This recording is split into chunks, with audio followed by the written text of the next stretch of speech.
Sachs. Miranda is a visiting assistant professor at the College of William and Mary. She received her PhD from Yale University in 2017, and she's the recent recipient of a Fulbright Award. Her paper today is part of a larger project to incorporate the interwar into her book manuscript, which she is titling Paris's Children, Welfare, Family, and Work in Third Republic France. The title that she has is of the paper she's going to give is a little bit different from what is listed in the program. She's now speaking with the title, The Little Rebels of Boulogne and Picpus, Juvenile Delinquency in Interwar France. Josh indicated, this is all very new research. I'm trying to expand my project into the interwar period. In between when we proposed this panel and when I wrote the paper, I wound up having a fortuitous find in the archives, and hence the name change. And you'll see why that's relevant. So what I want to start with is about a year after where Carolyn leaves off in the fall of 1936, and with the headline in Paris Soir from October 1st, 1936, which says, 8 young girls with blue blouses and brown skirts roaming in Paris, imitating their comrades from Boulogne, they escaped from a reformatory in Picpus last night. And so what this headline is about, and I have to admit, the sort of big headlines are about the legislative debates, but this is still on the front cover, and it remains for the next couple of days, this coverage, is there's a reformatory in Picpus on the edge of Paris in which 8 girls charge a monitor and escape. And the same thing had happened 3 days later in another reformatory for girls. And so the question is, are these two related, these sort of violent acts by young women in very similar spaces?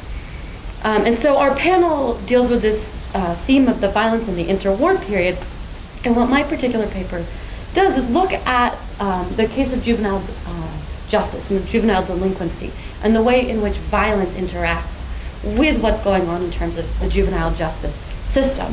And so I'm looking at this particular instance of these 2 riots and then the reception of these 2 riots, if we can call them riots. There's sort of different terms that are used.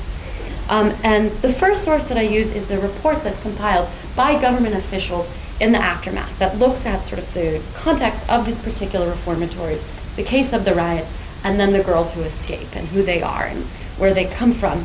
And then I was able to look at newspapers, and these things do get coverage in a range of different newspapers from various political persuasions. And we can see how the public, and not just government officials, are interacting with these cases. And that allows me to situate it within this larger context of juvenile delinquency. And so in doing the sort of microhistory and then situating it, what I'm trying to do is speak to 2 discussions. One of them is my particular project, which is trying to understand the way in which, as the Third Republic becomes more involved in childhood and changes certain areas of childhood, and it eventually starts to recognize childhood as a particular stage of life, the way in which it actually affects how people think of childhood, how average people are thinking of childhood, and what that does for the experience of childhood. And so this particular case provides an example where we see the officials on the one hand investigating the context of juvenile delinquency, and on the other hand the public reacting to the treatment of these juvenile delinquents. So we have voices from various aspects of French society. But this larger theme of the panel also comes into play, because as historians such as Chris Millington, whose paper we'll hear later, and Carolyn and other people have started to probe the limits of interwar violence in France, I'm making a case that we need to think about how this interacts with childhood. I have a colleague who recently is publishing a paper about childhood trauma and violence in the Soviet Union, and there are historians who are doing similar work for the Spanish Civil War and how child refugees in the Spanish Civil War are influenced by this violence. And so what I'm trying to show is how this everyday violence that becomes more and more pervasive in interwar France as we lead into World War II also becomes something that children are interacting with, and also becomes part of the social imaginary as people are perceiving it, delinquent children. So that violence seeps into the way that people are talking about delinquent childhood. So there's this sort of dichotomy that informs the treatment of juvenile delinquents throughout the period of the Third Republic.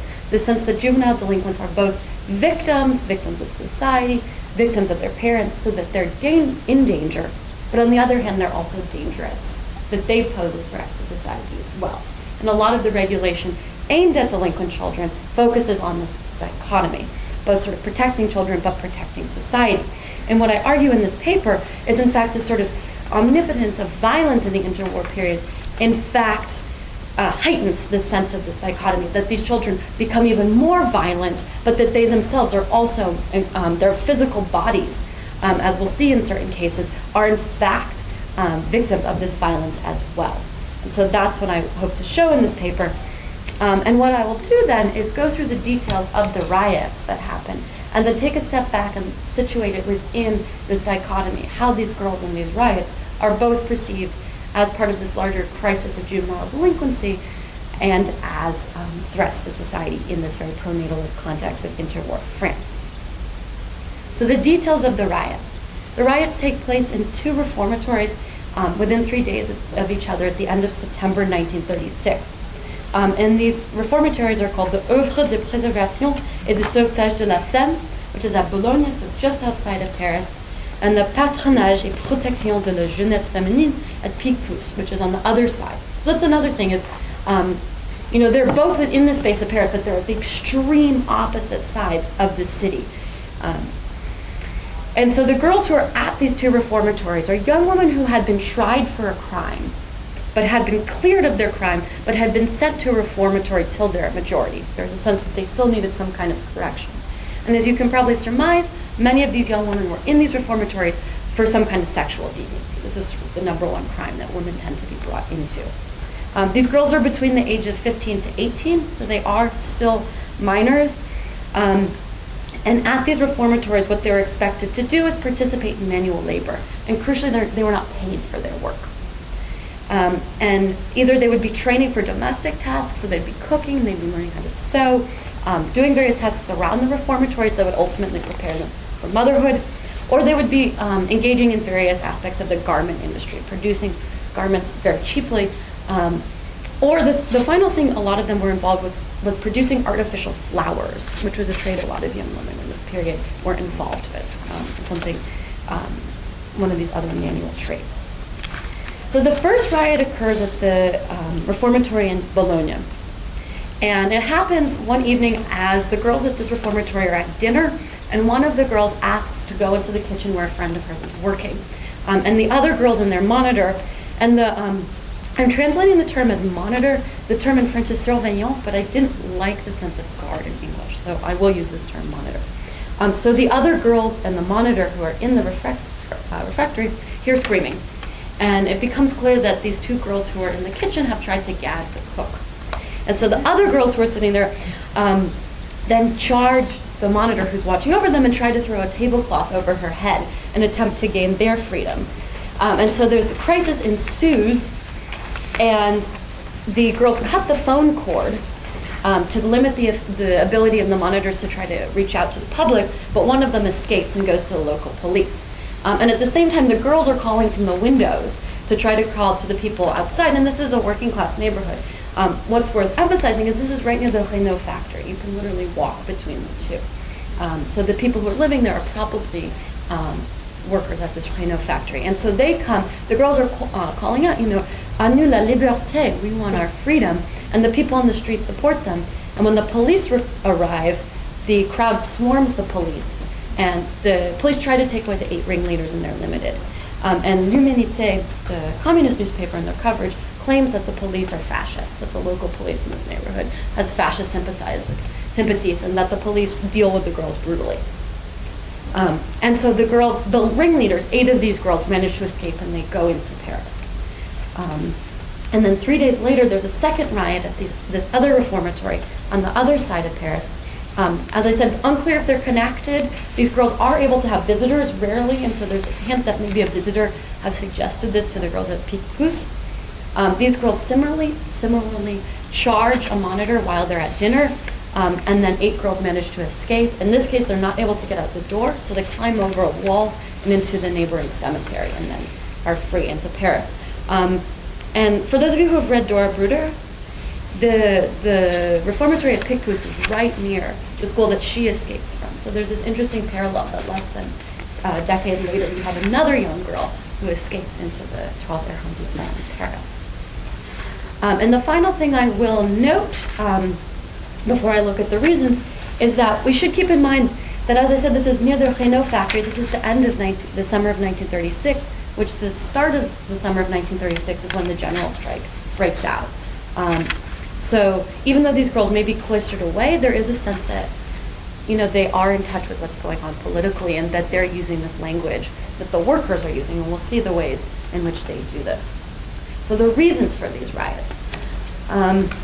In both cases, there is a very strict authority in the reformatories, and that this authority is eased slightly before the strikes, and this in many ways precipitates them, not strikes, riots. In the first, the reformatory in Boulogne, there's a woman named Madame Picmoul who takes over, and the people who run these have a very hard time finding women who can be effective. The kinds of people who wind up working in a girls' reformatory are not necessarily the people who are most skilled at controlling these kinds of girls, and who sort of is the last chance job. But Madame Picmoul is apparently very effective, and she bans the girls from listening to the radio, and instead encourages them to read the Bible and Perrault's fables, which, right, these are, you know, adolescent girls in an era where there's increasingly a youth culture, so I don't think they were particularly taken with Madame Picmoul. And in fact, she goes on holiday, and a new monitor is put in,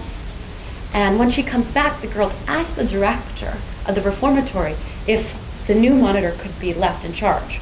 And they're told that they do not have the ability to pick their monitors. You know, they're in effect prisoners. And what's adding another layer to this is the director of their reformatory is actually a famous actress who's in the Jean Gabon movie, La Belle Équipe. So she's someone who probably has popular front sympathies. And there's this sort of ambivalence about her in the press coverage by these leftist newspapers. You know, she's okay, but the system is bad. In the other reformatory, again, a director goes on holiday, and the girls take advantage of this to present their demands. So like these strikers. And their demands are that there's bad food, that they have insufficient medical care, that the space that they're working in has no aeration, that the windows are all closed, that they're not paid for this work that they're supposed to be doing, and that they have no time for recreation. And in this case, the director, in order to sort of limit the unruliness, does give in and say that some of these changes will be put in place, but they aren't, and the girls then riot. And there's already a sense of discontent even before they make these claims. So these girls are starting to act up. So this is the context of these riots. So now what I want to do is take a step back and think about how this fits, these sort of individual acts of violence fit in with this larger context of juvenile delinquency. So in the first side, we have a shift in the interwar towards in the treatment of young criminals, and also just a heightened public awareness of how young criminals are being treated. So the juvenile courts in France are created in 1912, right before World War I, and by the 1930s, there's a whole network of social workers who are involved in the treatment of juvenile delinquents. And what this translates into is a more humane care of young delinquents, and a more emphasis on education rather than punishing them. So what this signals, right, is this shift in the perception of children, that even young delinquents should be treated as young people, that they're different than adult delinquents. But on the other hand, once children are physically put in the system, this sort of understanding that they need to be treated in a certain way doesn't always play out. And that a lot of them are put in penal colonies where they're forced to do labor, and they're not always paid. And so the reality is that this treatment is much more severe. And what we see in this exact moment that these riots take place is a series of campaigns, particularly from journalists, trying to expose the harsh conditions of these penal colonies, the bains d'enfants. And in 1937, a child will die. An older adolescent boy will die in a penal colony, and the press covers this in great detail. So we're seeing these sort of examples of physical violence against young people, the sense that even delinquents could be abused by society and by the government, being present in the press and in the public imaginary. And so this changing conception of childhood is very present in this treatment of juvenile delinquents. And I'm not even talking about World War I in this paper, but there is a legacy of World War I and the violence of World War I on this treatment of young people that I can also talk about a little bit more. So how does the severity and treatment translate into the lives of these girls? So in the report that's done up for the Minister of Justice on the riots, the inspectors do go into this home, and they themselves admit that the treatment is not ideal. Particularly in the one in Picpus, the second site of the riot. That the food that the girls eating is particularly horrific. They're eating dry vegetables cooked in rancid fats. That the cook is a very old lady who doesn't seem to know that much about cooking. That they note this. But the situation is worsened by the fact that some of the girls at this home are putting black soap into the food. That they're trying to worsen their conditions. And that a girl in the recent past of this reformatory has died. And that another girl currently in this reformatory is coughing up blood. And they notice that she's wearing sandals in the winter and that the fires aren't being lit. So the treatment in these reformatories is causing tangible damage to these girls' bodies. And some of this is out of negligence. As I said, some of the people who are working at these homes are not ideal, and the people that they can get rather than people who are particularly skilled. But what we're also seeing is that these inspectors are concerned about the well-being of these girls, and that their bodies are on display, and that the effect of prisons and penal colonies is something that the public is grappling with in this period. So that this violence is also being translated into the perceptions of children. But at the same time, in this case and in the broader societal context, we see this older idea of delinquents as being dangerous and harmful to society. This is still very present in the way that delinquents are perceived. And in this context of the interwar, where the decline of the population becomes this sense of crisis, even more so than in the early Third Republic, the threat of delinquency becomes an even greater crisis. And so in various reports in the police archives today, you see this language about fears of the working class milieu, of alcoholism, of morality, that there's something corrupt within this working class milieu, and that these delinquents are the conduit through which this is being transferred to society. That young people who are fragile and impressionable are corrupted, and that they act out this violence on society. And in many cases, there's this impulse to correct it, but sometimes the impulse to correct it can become even violent itself. So there's a report from an inspector who's trying to figure out how to solve this problem. And in 1937, in a report for Child Services, the inspector Rosy wrote that to eliminate delinquency, we have to attack the very causes of this evil. Right? So this is something that the government or that the elite classes need to fight against. And his solution is actually sterilization, which I was surprised to find. And because in France in this period, the move towards eugenics is more towards positive eugenics, to try to get people to practice various forms of hygiene and not to sterilize the working classes. So that's, again, sort of these things that are seeping in from this European-wide context. This is also informing the treatment of delinquents.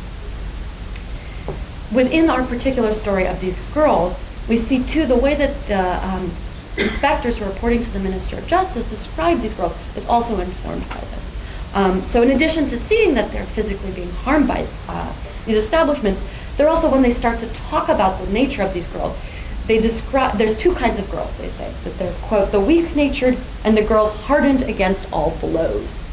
Again, right, these girls coming from a working-class milieu who have been corrupted by the physical violence of people, their families or other people in their environment. And so the weak-natured, as they depict them, are girls who are seduced by the allure of consumption and who become sort of sexually deviant because they want to attain a better life. But then there's this other kind of girl, these girls from capricious families with moral decadence, and these are the kinds of girls who are in fact carrying out this kind of violence, the kinds of girls who will try to gag a 70-year-old cook at a reformatory with a napkin, right? And so we're seeing that this sort of corruption of the working class world is being cast as something that's influencing these girls and causing them to carry out this kind of violence. So what we see then is that delinquents are not simply victims whose physical bodies are being damaged by the system, but in fact that they themselves are dangerous, and that they are manifestations of this sort of creeping corruption of the working class world and this ability of it to inflict damage on society. The final thing I'll note, which I'm not going to go into now, but is in the paper and I'm happy to talk about, in the questions is in terms of female sexuality, because these are female delinquents. And so their own sexuality is something that's very vulnerable, and in many cases the reason they're in these reformatories, but they themselves also then use this against their monitors. They actually accuse in Bologna, they accuse one of these monitors of being too friendly with another woman. So this case has so many themes present, but that's another one that we can talk about more. So in conclusion, what I want to sum up by talking about is that we have an incident of ordinary violence. And it's part of this growing tide of violence in this period, and of violence becoming something that's more part of daily life. But as we sort of interrogate it and start to situate it within this larger context, what becomes evident is the way in which this case shows this dichotomy between children as being victims and as being threats to society, and how this becomes heightened in this context of interwar violence.